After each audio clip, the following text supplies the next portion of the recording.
అమ్మాయిల అధ్యక్ష మా నారాయణపేట్ నియోజకవర్గంలో 100 పైన అమ్మాయిలు రెస్లింగ్ చేస్తారు అధ్యక్ష ఈరోజు. అదే విధంగా అబ్బాయిలు కూడా ఉంటారు, కానీ అమ్మాయిలు ఎక్కువ ఉన్నారు అధ్యక్ష. ఆ రెస్లింగ్ అనేది నాకు ఎంత ఆశ్చర్యకరం, ఎందుకంటే కొత్తగా వచ్చినాను, పాలిటిక్స్లో కొత్తగా వచ్చినాను. నేను ప్రచారం చేసేటప్పుడు అధ్యక్ష ఒక అమ్మాయి కలిసింది అధ్యక్ష. అమ్మాయి కలిసినప్పుడు ఆ అమ్మాయి పేరు రజిత. ఆ అమ్మాయి కలిసినప్పుడు ఆ అమ్మాయి చెప్పింది అధ్యక్ష, నేను నేషనల్ మెడల్ అక్క, నేను నేషనల్ మెడలిస్ట్ని. ఆ నేషనల్ మెడలిస్ట్ రావడానికి కారణం కూడా మీ మామగారు. ఎందుకంటే నాకు డబ్బులు లేనప్పుడు సహాయం చేసి ఫ్లైట్లో పంపించిండ్రు ఢిల్లీ వరకు. ఆ ఫ్లైట్లో వెళ్ళి నేను నాకు మెడల్ తీసుకొని రమ్మని చెప్పి మెడల్ తీసుకొని వచ్చిన అక్క ఈరోజు. కానీ మా తల్లిదండ్రులు ఈరోజు నన్ను ఆడనివ్వట్లేదు అక్క, నన్ను ఎట్లైనా అట్లా సపోర్ట్ చేయండి అని అడగడం జరిగింది.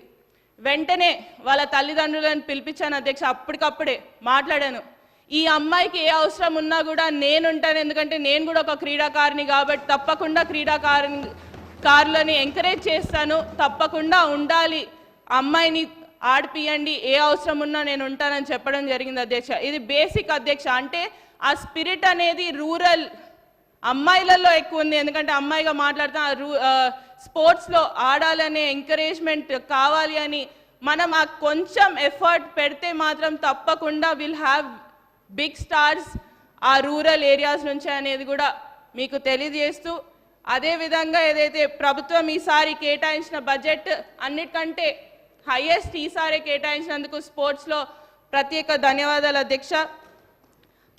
అలాగే చూసుకుంటే మన గవర్నమెంట్ ఆఫ్ తెలంగాణ ఇప్పుడు ఏంటంటే it is determined to conduct sports competitions, annual sports competitions.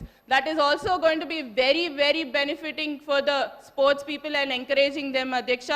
So ఇదే విధంగా ముందుకు వెళ్ళాలని కూడా కోరుకుంటూ, దాంతోపాటు మెయిన్ అధ్యక్ష ఇప్పుడు స్పోర్ట్స్ గురించి మాట్లాడుతున్నాం. మరి కోచెస్ అధ్యక్ష, కోచెస్ అనేది డెఫిషియన్సీ చాలా వరకు ఉంది అధ్యక్ష మన దగ్గర.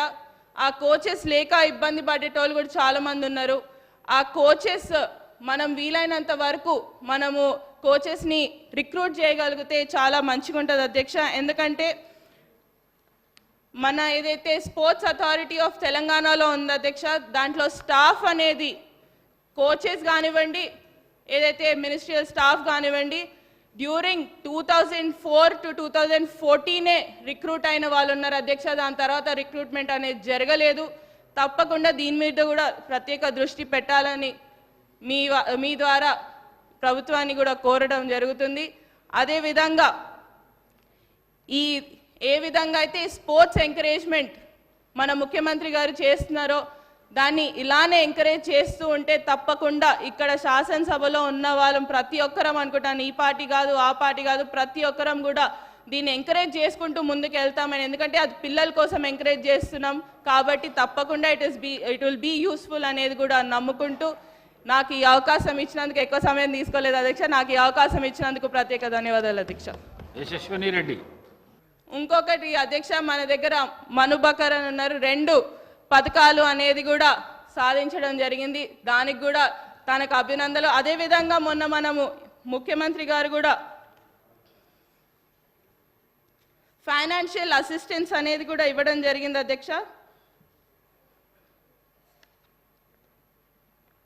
నిక్కత్ జరీన్కి 2 crores rupees ఫైనాన్షియల్ అసిస్టెన్స్ అనేది కూడా ఇవ్వడం జరిగింది. ఇదే విధంగా ఫైనాన్షియల్ అసిస్టెన్స్ అనేది కూడా క్రీడాకారులకు ఇస్తే కూడా చాలా సంతోషపడి వాళ్ళు ఇంకా ఎంకరేజ్ అవుతారనేది నేను నమ్ముకుంటూ నాకు ఈ అవకాశం ఇచ్చినందుకు ధన్యవాదాలు అధ్యక్ష.